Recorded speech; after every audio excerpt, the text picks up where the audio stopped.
The systems that are supposed to help us, they can feel totally impossible to navigate, right? So today, we're going to follow the actual paper trail of one person's Medicaid application. We're going to use the real documents from his file to see, step by step, what it actually takes to get through this whole thing. And really, it all boils down to this one question. It's not enough to just be in need. You have to prove it, on paper, to a giant bureaucracy. And as you're about to see, proving it means handing over a staggering amount of your personal information.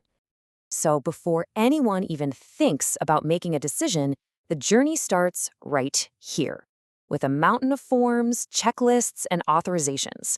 I mean, this isn't just an application. It's basically a full audit of your entire life. Okay, so let's dive into what we're calling the application gauntlet.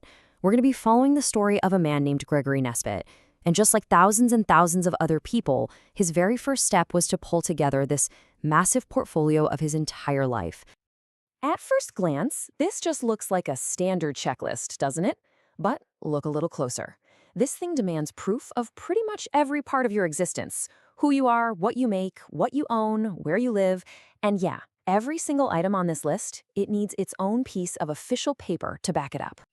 Now, for someone applying with a disability, this document is at the very heart of the application. It's called a disability questionnaire, but honestly, that name doesn't even begin to cover it. It's basically a formal demand that you reconstruct your entire medical, educational, and work life just so they can review it. And this, wow, this just shows you the insane scope of what they're asking for. The state doesn't just care about how you are today. Nope, they need to know every single doctor you saw last year, every job you've had for the last 15 years, and even details about your school days. You are, and I mean this literally, putting your entire life story on file. Okay, so what does all this look like when it goes from being a list of requirements to an actual physical file? Let's take a look at what this life on file looked like for Mr. Nesbitt. Well, for starters, here's a list of just the medical specialists involved in his care. We are talking about 11 different fields of medicine. And every single one of those means more appointments, more tests, and, you guessed it, more records that have to be tracked down and documented for the application. And then, buried in all that official paperwork, you find something like this. It's a simple, handwritten note from a doctor, and it's summarizing these just devastating conditions. This right here is where the cold bureaucracy smacks right into the human reality of something like chronic neuropathic pain. It's a pretty powerful reminder of what this is actually all about, isn't it? All right, next up, the money. So his Social Security letter shows his total gross monthly income is $2,003. That one number, that's the starting point for every single calculation the state is about to make. And then there's this number, pulled from his lease renewal, $1,435. That's his rent for 1 month. Yeah, you don't need to be a math whiz to see how tight things are here. This chart really puts it all into a stark perspective. 72%, almost 3/4 of his entire income is just gone, right off the top, just for rent. That leaves him with only 28%. That's about $568 for everything else. Food, power, the bus, any medical costs, all of it. So, the file is finally in. Every medical record, every bank statement, and now the waiting begins.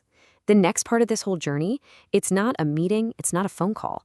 It's just a series of official letters that show up in his mailbox. And, even after you've submitted a literal mountain of paperwork, a letter like this is what often shows up next. This is a direct quote from a notice they sent to Mr. Nesbitt. After everything he's already given them, the system decides it still needs more. The process isn't over. He has to fill out that entire disability questionnaire all over again. And then, finally, one day, the envelope that really matters shows up. It's the official decision from the Department of Human Services. This is the moment of truth. So this is it, the actual document. It's dense, it's packed with jargon, and all these calculations. You can almost feel the weight of it, right? Let's break down what this thing actually says, because trust me, the answer is not a simple yes or no. So the verdict's in. But it comes with a catch, a twist that pretty much changes everything. It's an approval, sure, but it's definitely not the kind of approval you'd expect. Okay, So the most important part is this. The notice says his application was accepted, but it also has this one critical word, spend down. Now, this is a word most people have never even heard of, but for someone on Medicaid, it can completely define their financial and medical life. So here's how the official notice breaks down the math. They take his gross income, they make one small deduction, and they land on a net income of $1,983. The state says the most you can make to be eligible is $1,800. So that difference, that $183, is what they call excess income. And that is his spend down. So what on earth is a spend down? Well, the easiest way to think about it is like a monthly insurance deductible. It means that even though he's technically approved, Mr. Nesbitt now has to come up with $183 in medical bills every single month, out of his own pocket, before his Medicaid coverage will actually start paying for anything. And this, right here, this really drives the point home. When you hear the word approved, you think, okay, I'm done, it's over. It sounds like relief. But what approved with a spend down really means is that you're now stuck on this new monthly treadmill. You have to prove every single month that you're spending that so-called excess income on medical care just to get the help you fought so hard to get in the first place. So after following this one story, document by document, from that first piece of paper all the way to this really confusing approval, you're left with a pretty big question.